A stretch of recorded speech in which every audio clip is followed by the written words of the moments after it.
غربت دومره سریام شو چا ګردي او بل ته ورکړي په خپل کور کې تیاره کړه چا ډیوي او بل ته ورکړي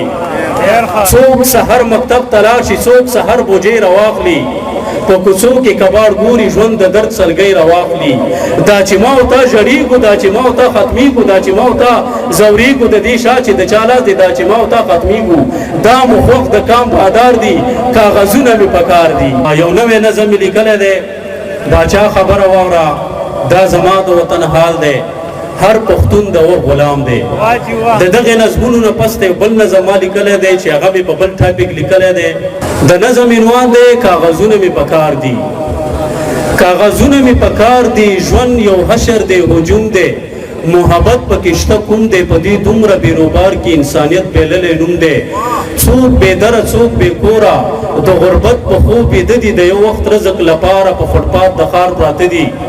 د خپل ځان دننه هر چا خپل خواهش دی دفن کړی په ریښې ریښې څادرې مړ ارمان ته کفن کړی زلمیتوب ورباندې کېږي مینتوب ورباندې کېږي ناممکن څیز را پیدا کړي سړیتوب ورباندې کېږي دې درمان د ماتو زړونو د زخمونو پرهرونو له آدمه تر دې دمه د دنیا د ارمانونو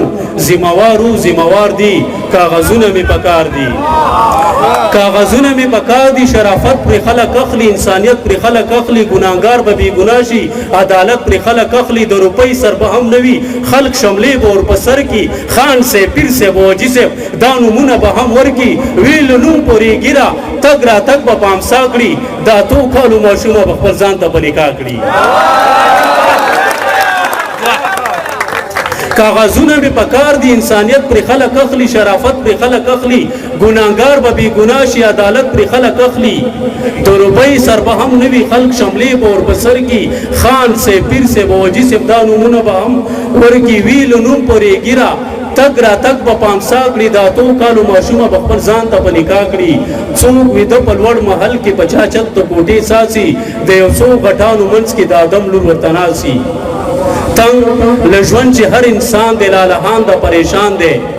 په همدغه کاغذونو د اټمي جنګ هم روان دی څوک په لوږه څوک نهار دي کاغذونه مې پکار دي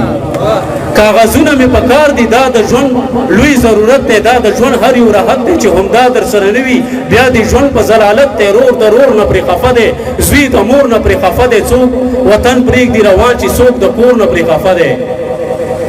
کاغذونه مې پکار دي دا د ژوند لوی ضرورت دی دا د ژوند هر یو راحت دی چې همدا در سره نه وي بیا د ژوند په ضلالت دی رور د رور نه پرې خفه دی زوی د مور نه پرې خفه دی څوک وطن پرېږدي روان چې څوک د کور نه پرې خفه دی غربت دومره سریام شو چا ګردي او بل ته ورکړي په خپل کور کې تیاره کړه چا ډیوي او بل ته ورکړي څوک سحر مکتب ته لاړ شي څوک سحر بوجۍ راواخلي په کوڅو کې کباړ ګوري ژوند د درد سلګۍ راواخلي دا چې ما او تا ژړېږو دا چې ما او تا ختمېږو دا چې ما او تا ځورېږو د دې شا چې د چا لاس دی دا چې ما او تا ختمېږو دا مو خوښ د کام بادار دي کاغذونه مې پکار دي کاغذونه مې پکار دي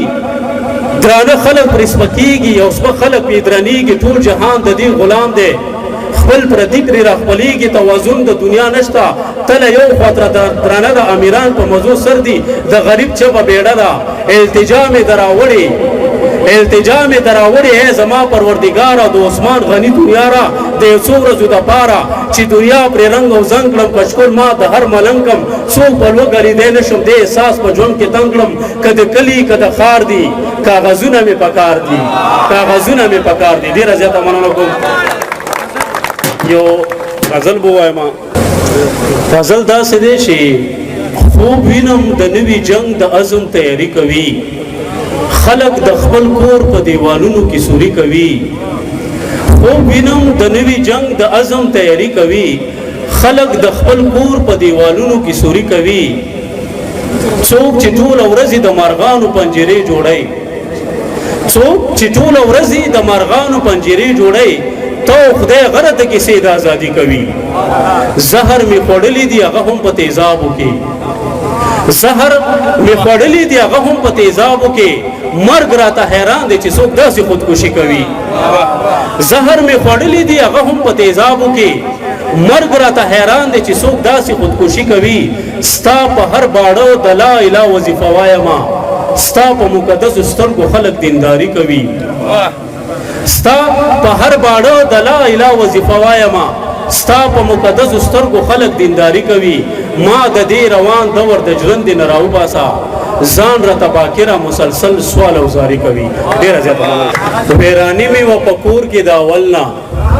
یو مرغه منکر راغه د ځنګلنا د ماچس او د تیلی ضرورت نشتا په دې خار کې خلق سوځي د یو بلنا